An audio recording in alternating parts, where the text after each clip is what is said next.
Now part of the Darkcast Network. Welcome to Indie Podcasts with a dark side. In today's episode, I tell you a case that's so twisted, you'll think it was fiction. An ex-U.S. Marshal and his wife team up to frame his ex-girlfriend in a fantasy SA plot involving fake Craigslist ads. Let's get into the case of Michelle Hadley right now on Love and Murder.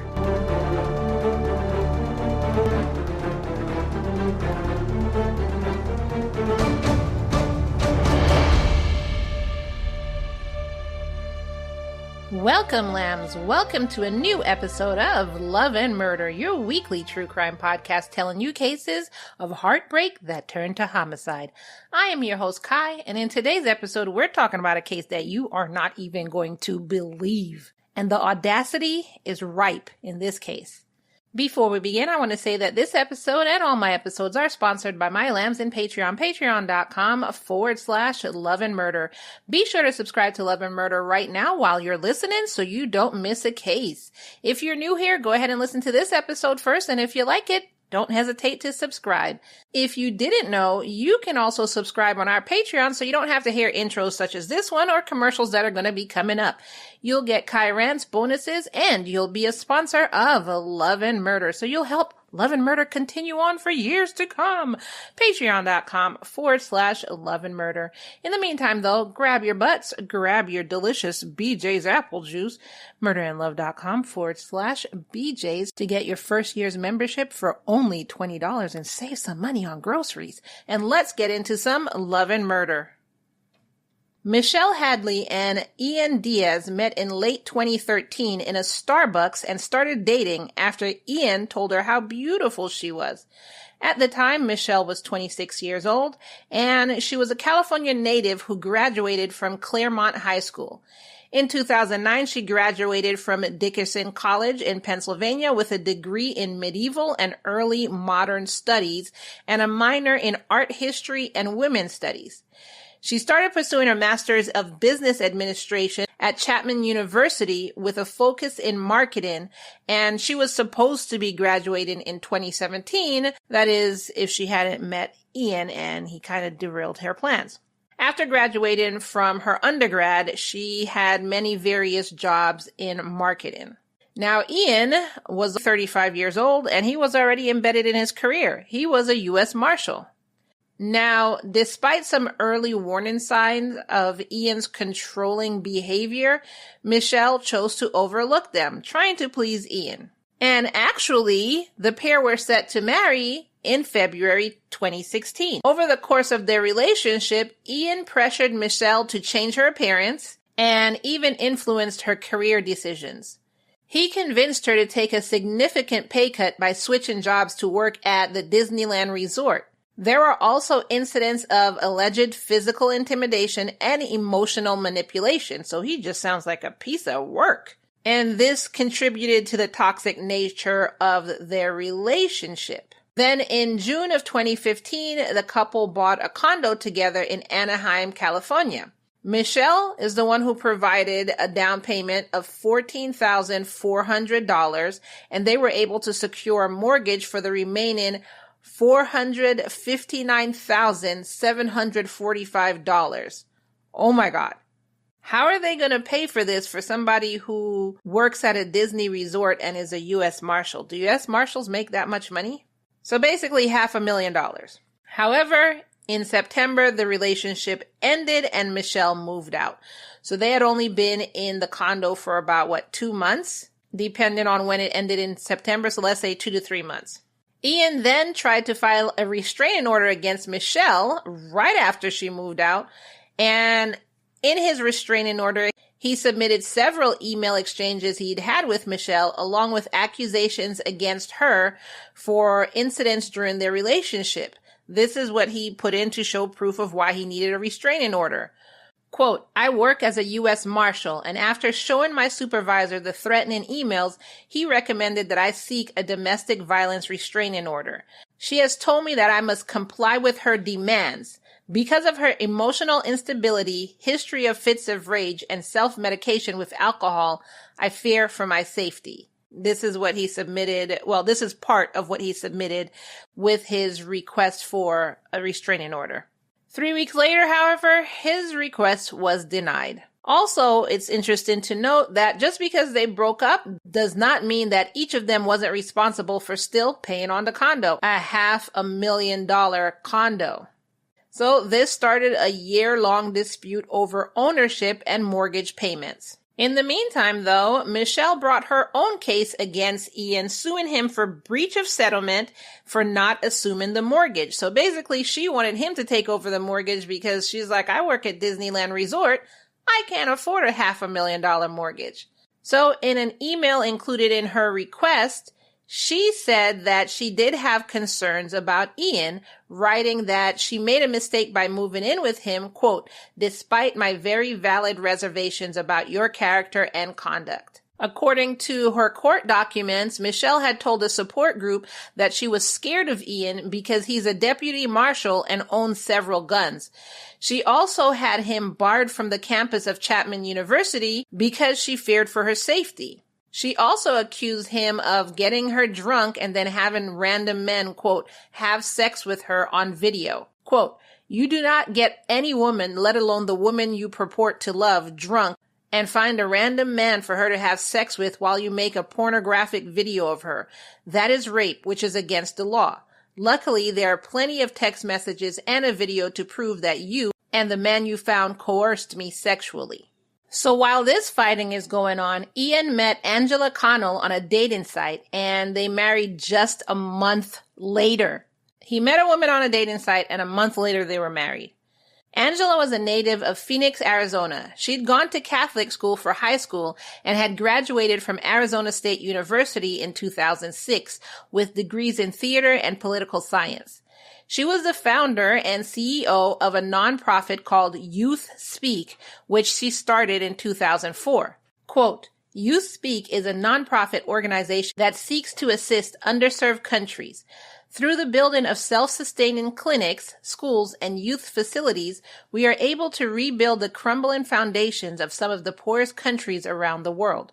Current projects are in Honduras, Central America.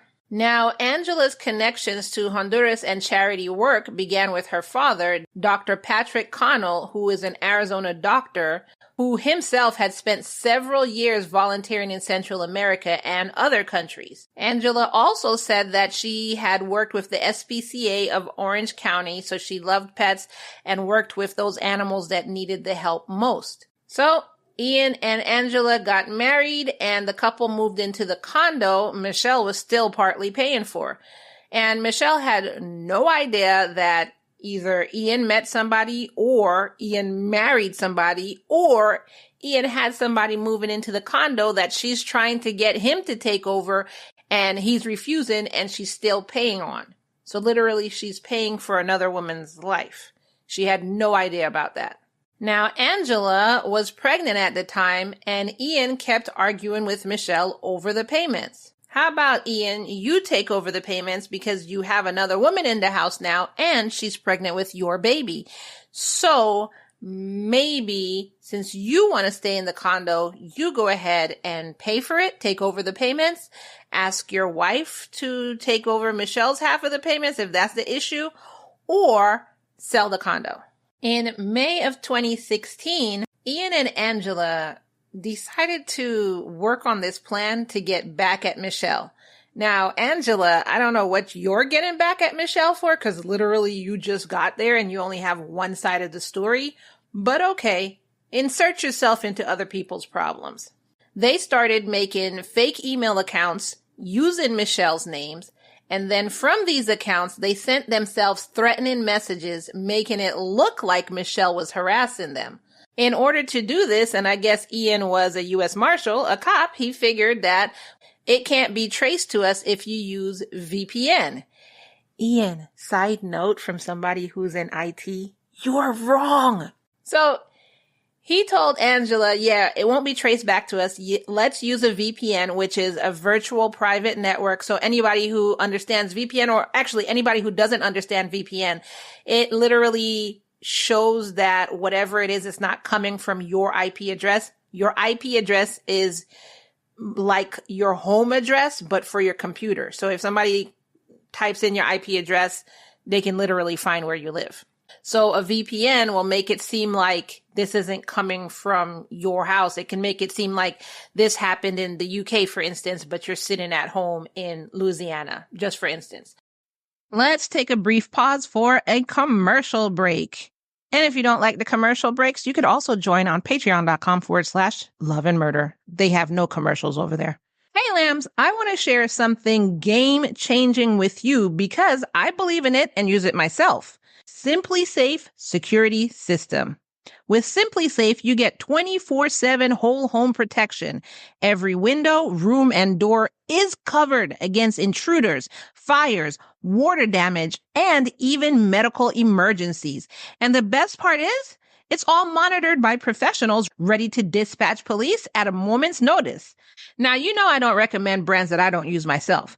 Simply Safe is the real deal. Use my link, murderandlove.com/simplysafe50. That's simply with an I, safe 50, and you'll get 50% off a new system plus a free camera. Professional monitoring for under $1 a day with your first month free. No contracts, no cancellation fees, easy to install yourself or choose the optional pro install. Plus a 60-day money-back guarantee with free return shipping.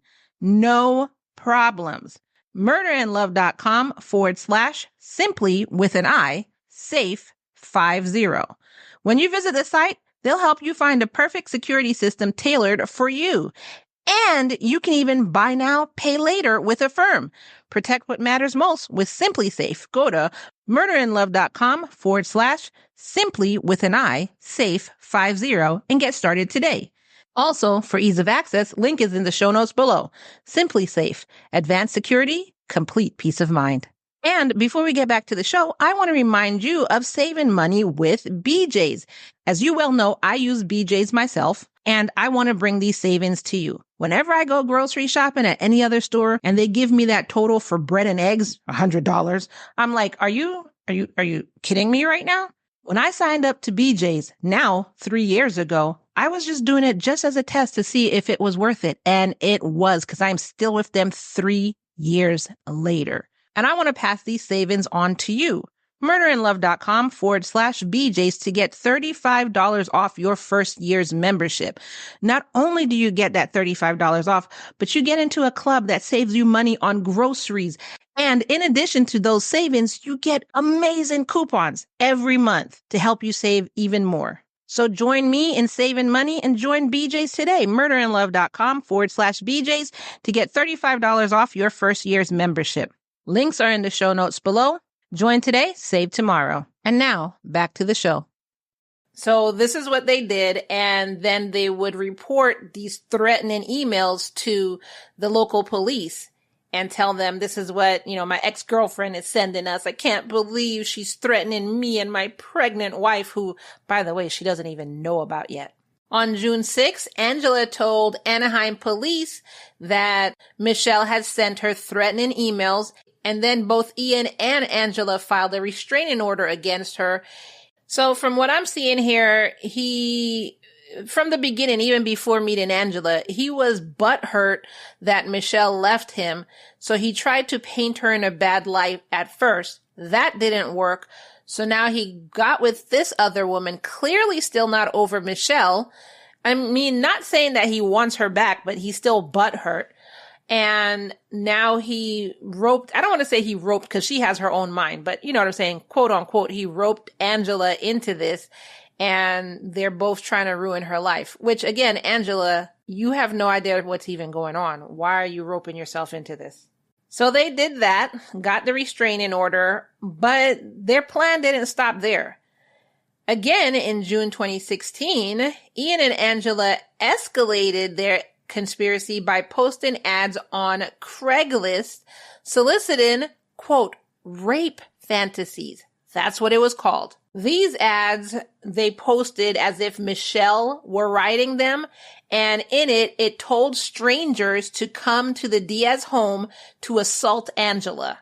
On June 13, Angela and Ian called the police to let them know about these posts, saying that Michelle was responsible for hiring these men.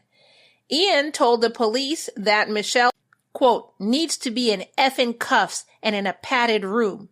Ian said he investigated threats made to federal judges and prosecutors because he is a U.S. Marshal, but he had, quote, never seen anything like this. At what point does this girl get arrested for sending this shit and hiring guys off Craigslist to rape Angela? End quote. Literally what he said. On June 24th, Angela called the Anaheim police again, saying that she had been attacked by a stranger who was responding to one of these Craigslist ads. Ian then told those police that, quote, several of the men who responded to the ads showed up at their house, quote, with the intention of raping the victim but did not succeed. And Angela told police that one of the men, quote, physically attacked the victim before she was able to call for help. Ian said the man had run from the house, but he was not found by the Anaheim police. They actually took pictures of the crime scene, of the, quote, crime scene.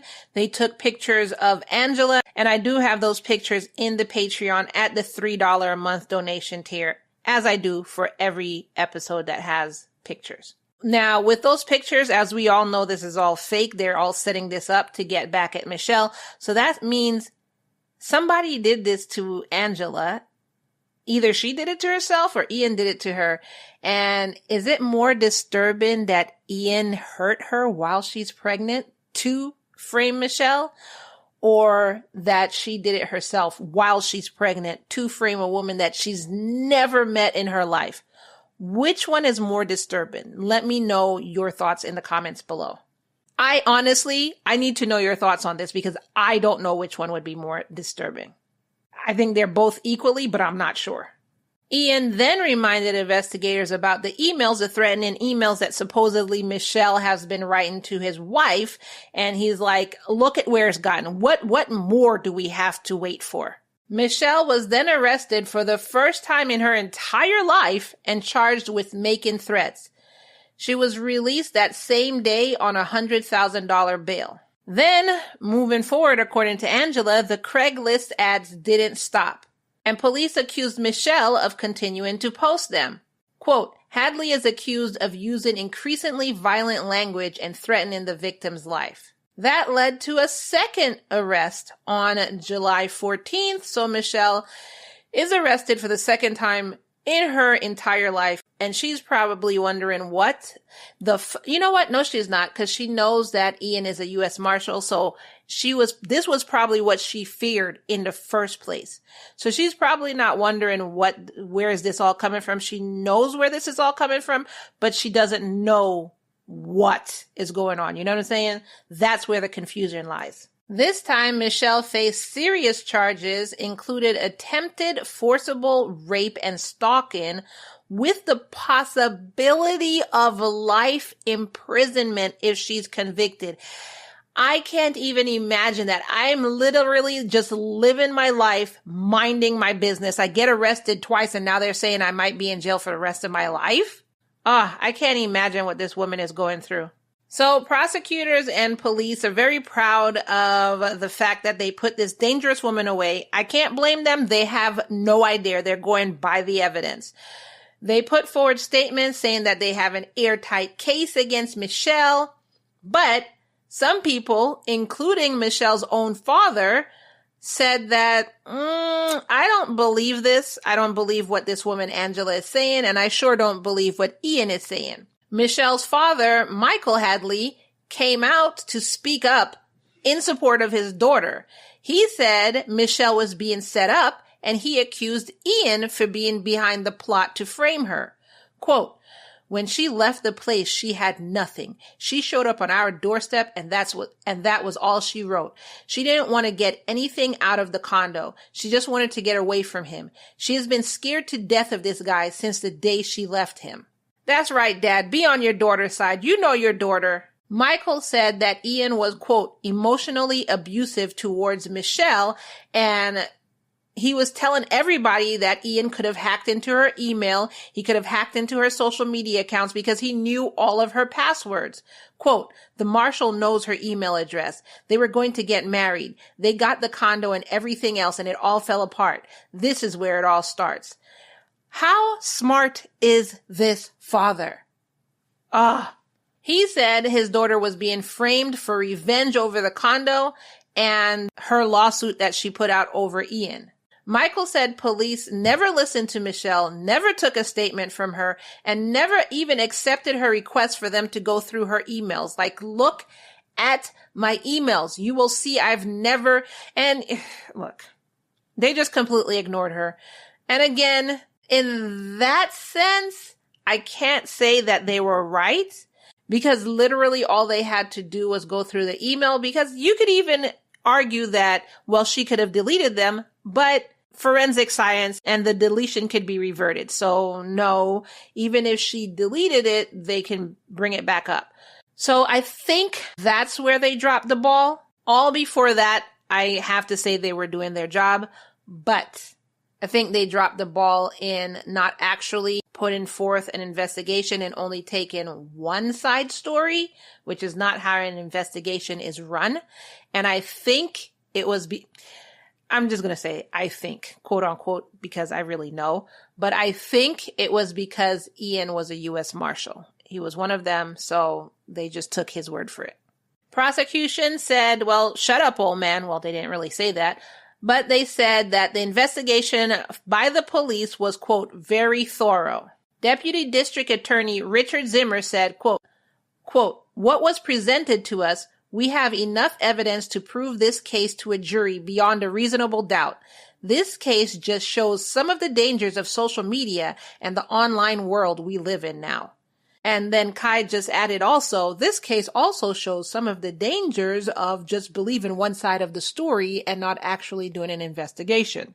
Prosecutors also accused Michelle of violating her restraining order between June 6 to July 13, and they said she violated her restraining order by sending Ian, quote, numerous emails including threats against the life of Jane Doe and her unborn child, and disparaging comments about the victim's husband. Hadley is accused of routing the emails to the victim through different computers and servers in order to avoid detection by law enforcement. My question is, who do you think is more likely to do that? Michelle or Ian? Anyways, they continued, quote, Hadley is accused of replying to men who had posted on Craigslist, including sending them photos of the victim and details of the victim's daily routine. Hadley is accused of telling the responders that the victim wanted the responders to have forcible sexual intercourse with her, even if she screamed or resisted. My question is, sir, how would Michelle even know about Angela if Ian had not even told her? Again, you're only taking one side of the story. Because remember, he married her within a month.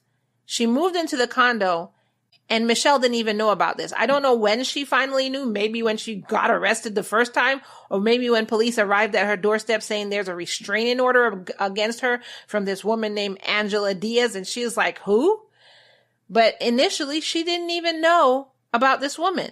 In court documents, Angela described the alleged harassment as, quote, Miss Hadley has been emailing me for over 1 week, repeatedly threatening my life, my marriage, my safety, and slandering my husband.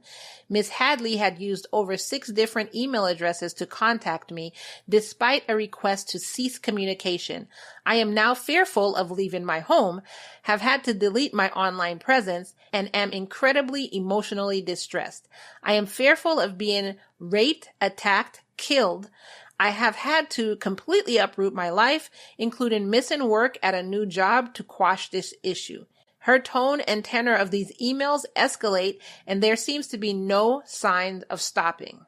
The prosecution also showed the court that the emails came from a man named, quote, Jason Ray, and that Angela had replied to those emails accusing this Jason Ray of being Michelle.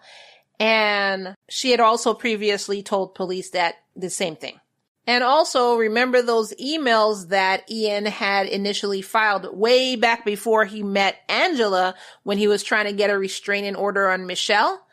Well, he'd given proof of these emails, supposedly written by Michelle, to the police. So police were able to look at those emails and look at these new emails that Michelle is supposedly sending to Angela, and the context and content actually matched the emails. So this is another reason why prosecutors were confident in their case. So the court set Michelle's bail at $1 million so she couldn't bond out this time. And so now she's in prison. However, the investigation into Ian and Angela started because, at first they weren't going to do anything. They were just going by Angela and Ian's description of what happened. However, Angela started to have discrepancies in her story, and so did Ian.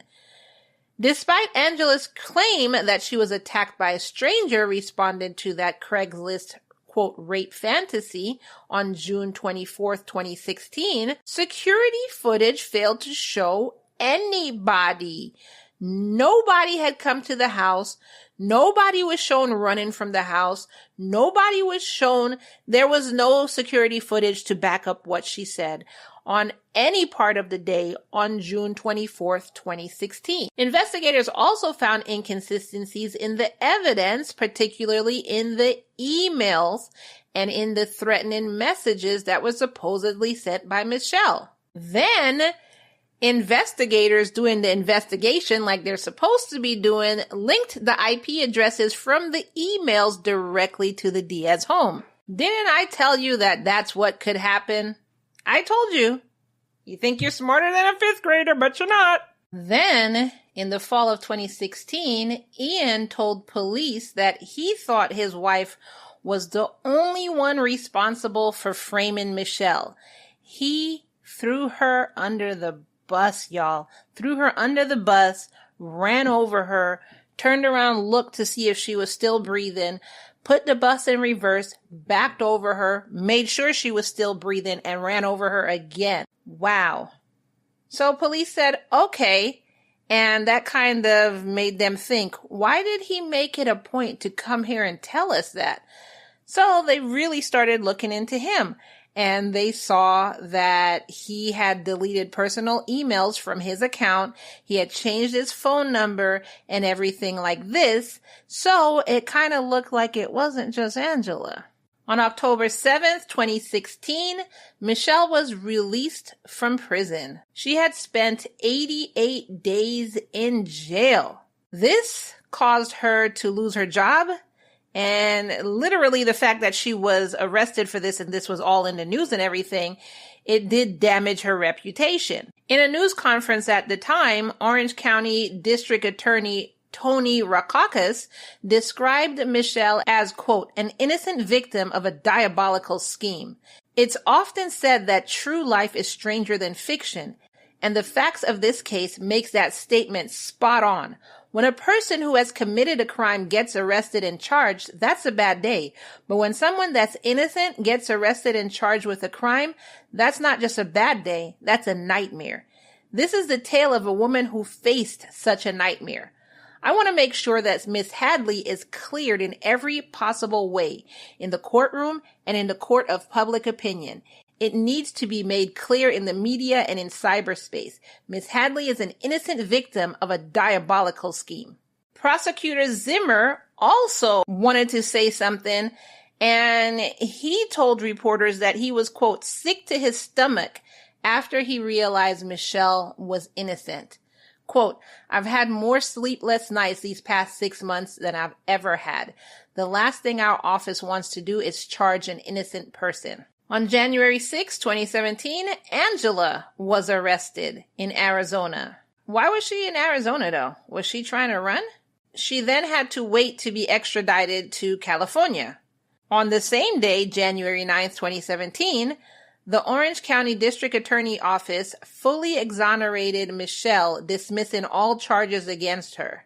Michelle's attorney, Michael Giusti, I'm not sure if that's how you say his name, Giusti, said, quote, we survive, but we don't necessarily heal. Her life has been pretty much taken away from her. She feels the eyes of everyone on her when she goes out, wondering if she is that person who did all those things. So she stays inside. She's asking herself, how does one go on to rebuild after something like this? He also said that Michelle plans to resume her graduate studies now that she's been cleared of these charges that shouldn't have been on her in the first place. On the same day that Michelle was fully exonerated, Angela was charged. Oh, I messed up. I said on the same day Angela was arrested, Michelle was exonerated. But no, Angela was arrested on January 6th. Then a couple days later, on January 9th, Michelle was exonerated. And then on the same day, January 9th, Angela was charged. I apologize.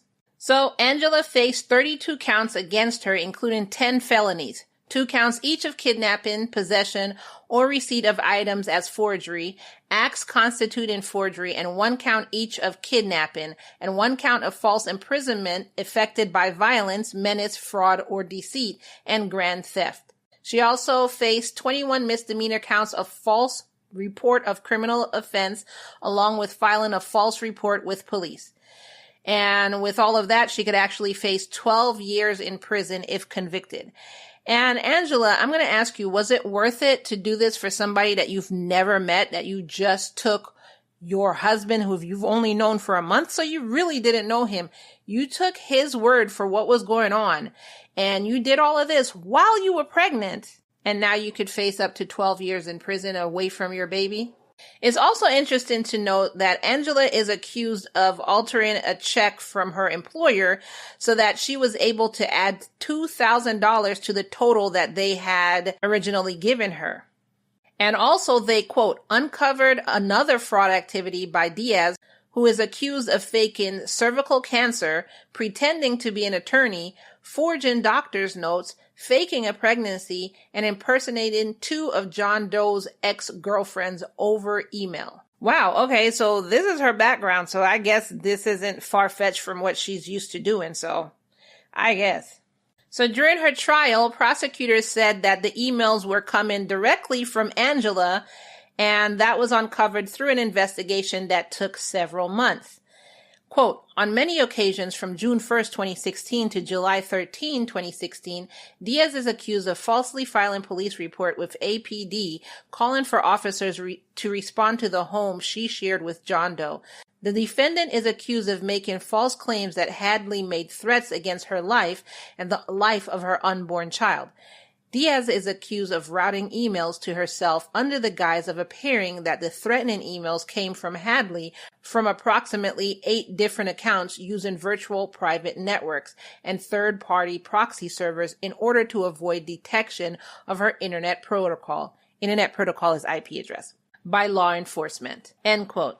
So in the reports that were turned into the court, it showed that these emails came from Angela's phone and even came from her father's home in Phoenix. So she was just doing this everywhere.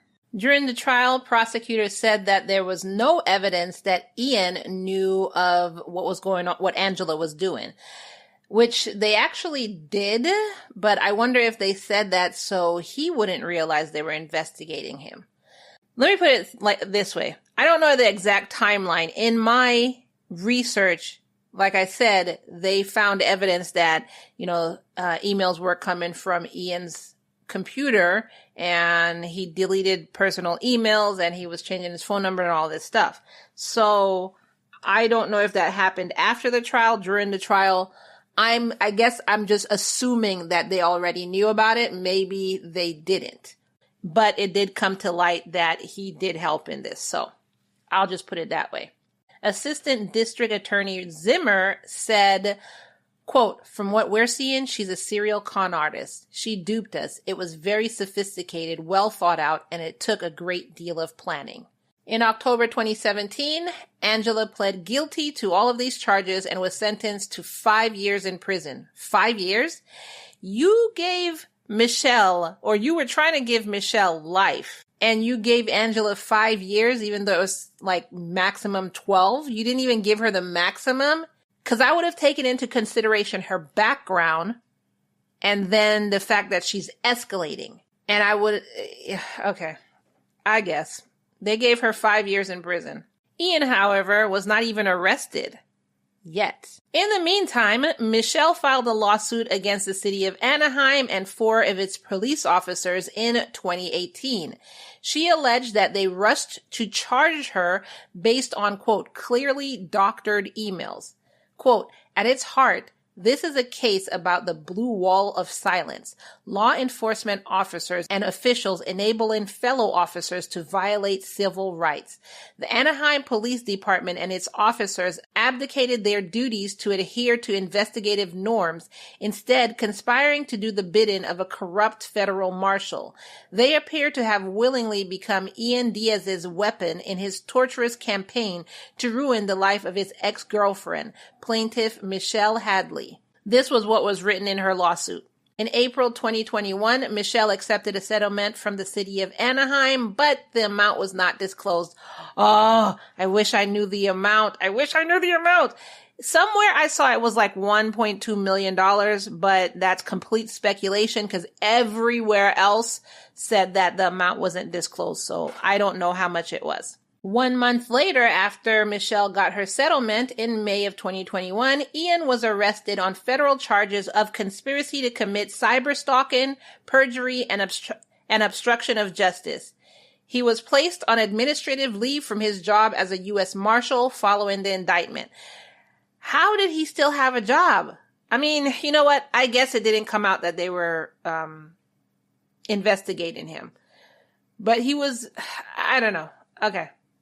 After he was arrested, law enforcement did not say why it took 5 years to charge him. I'm going to tell you why. I mean, I could give you a hint as why. I'm not going to, but I could.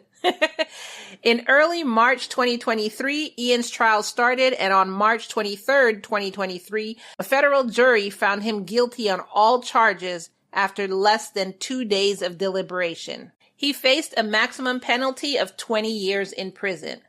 Quote, Ian Diaz abused his position as a deputy U.S. Marshal to execute an intricate cyber-stalking scheme that framed an innocent person for sexual assault, leading to her unjust imprisonment for 88 days. His sentencing was set for June 30th, where Ian is now 44, and he was sentenced to 10 years and 1 month in prison for his crime.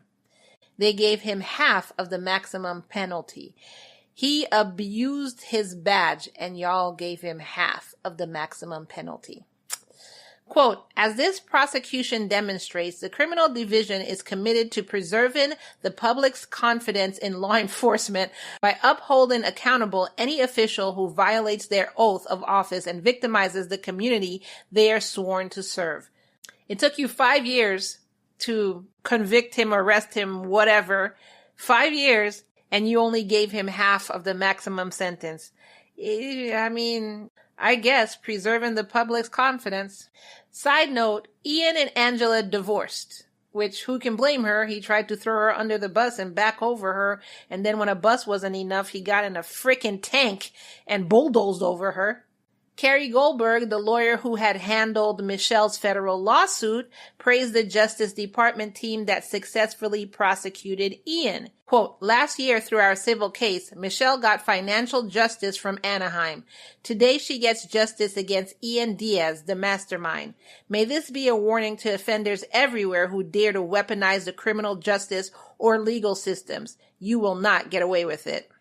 I mean, I guess something is better than nothing, eh?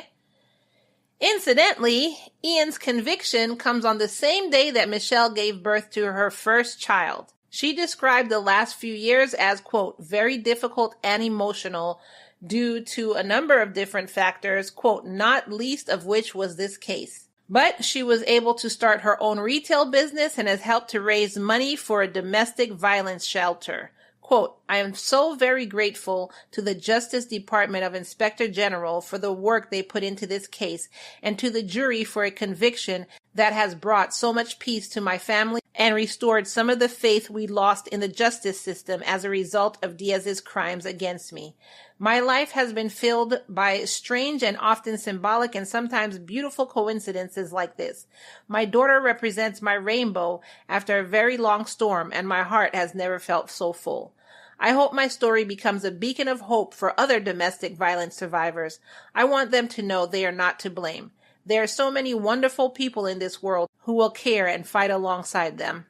If you are experiencing domestic violence, call the National Domestic Violence Hotline at 1-800-799-7233, 1-800-799-7233, or go to thehotline.org.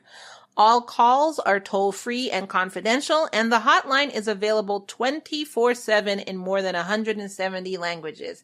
And that is the case, the insanely crazy case of Michelle Hadley, Angela Diaz, and Ian Diaz. What did you think about that topsy-turvy, oh my God, crazy case?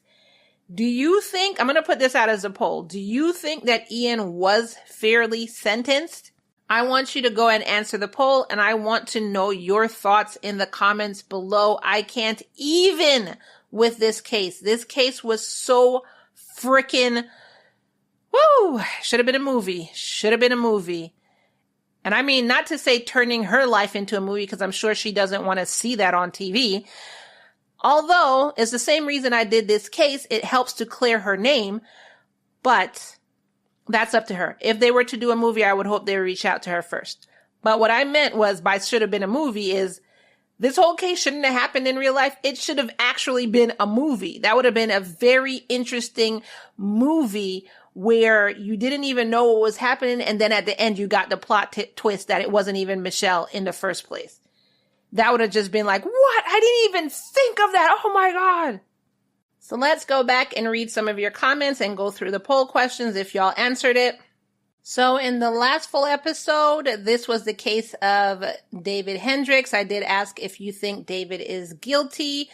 Nobody answered the poll. Oh, y'all made me cry. Nobody answered the poll. But Christina Bobo did say that I was on the fence until you said that the brother-in-law came home on the night of the murder with bloody clothes from work.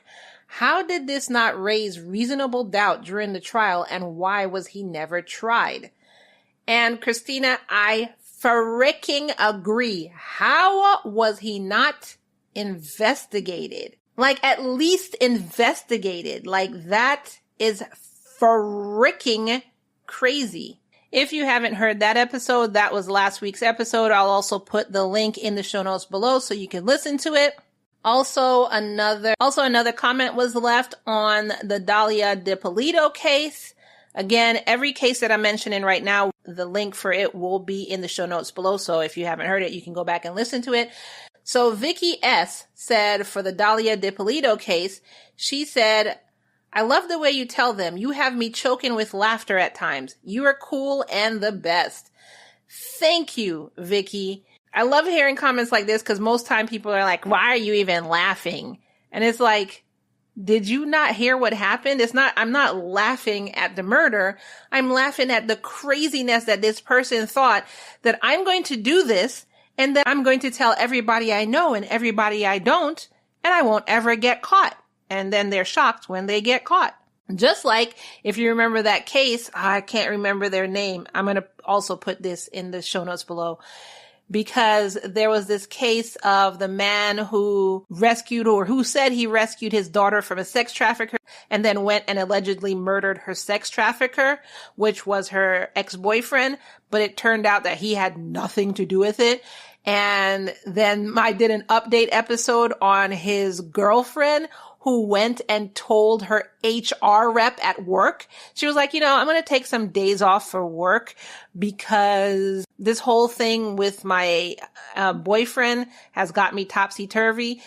There's no recording devices in here, right? Okay. Let me tell you this, because we have HR worker confidentiality, right? And then she proceeds to spill her guts. Can't make this stuff up. So of course, I'm going to laugh at that because how stupid are you? But then there's people who are like, why are you even laughing? Because of the stupidity. I'm not laughing at the murder. That's horrible. But the stupidity. You don't get that? But anyways, I digress. If you haven't heard about that case, I'll post the case and the update so y'all can see I'm not making this up. I am not making this up. But thank you for your comment, Vicky. And finally, I'm actually going to read this one. This was on a Tuesday case, but we no longer do Tuesday cases. So I'm just going to read it for this one. This was the case of Jamaria Hall. It was a mother who murdered her 2 children and left their bodies to decompose. Tanya H. said, "Now, why is it so hard for people to make a 911 call? They heard screaming all night. Now they want to tell what they heard? Now that pisses me off. I would feel horrible if I was them." I agree, Tanya. You're hearing blood-curdling screams all night. And you're just like, not my business. Not my business. Don't call 911. You don't even have to call 911 and give your name. You could just do an anonymous call, say, "Hey, 911, the house across the street. I've been hearing screaming for the past 3 hours." And I don't mean children playing screaming. I mean, my man is murdering me with a knife type of screaming. Can you go check it out maybe? Like, that's literally all you had to do. And they didn't. But then when they found out what happened, they're like, "You know what I heard last night? I heard a bunch of screaming." And it's like, and you did what? I went to bed because it wasn't my business. Like, that just doesn't make sense. And that does piss me off.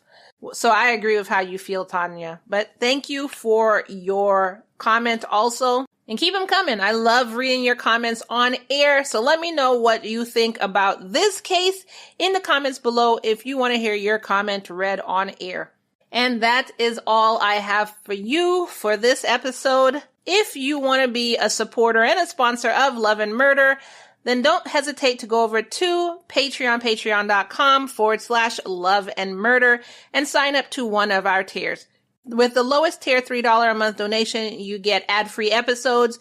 You get to see all the extras that I have in there. So if there's pictures, if there's videos, you get to see all of these extras that I have in there. And that is only $3 a month donation. And you will be a supporter of Love and Murder. So go ahead and check it out. And if you just want a free way to help me out, then the easiest way you could do this is by simply sharing this episode. We have a saying here that you share this episode with everyone you know and everyone you don't. So go ahead and share it in text messages or WhatsApp with your friends and family members, and then go ahead and share it on your social media. So you can share it in a Reddit subgroup. You could share it on your Instagram. You could share it in your Pinterest. You can share it in Facebook if you use Facebook. Or you could definitely visit my Instagram, which is in the show. The link is in the show notes below. And you could simply just reshare clips that I've already posted. That is a free and easy way that you can help out Love and Murder. Share with everyone you know and everyone you don't. And as we end each full episode, I remind you that it's, say it with me now from the chest, all love and no murder, y'all. Stay tuned for my commercial guest. See you next time. Bye.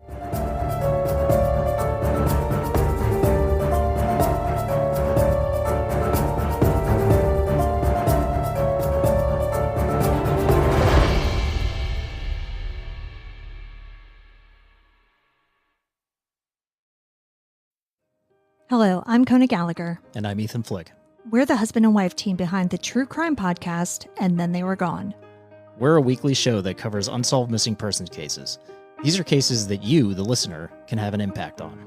Some of the people you may have heard of, like Kristen Smart or Braceless Pisa. But we also bring you missing people of color and other cases that haven't gotten the mainstream attention that they deserve. You can find us on Apple Podcasts, Spotify, Good Pods, or your favorite podcast app.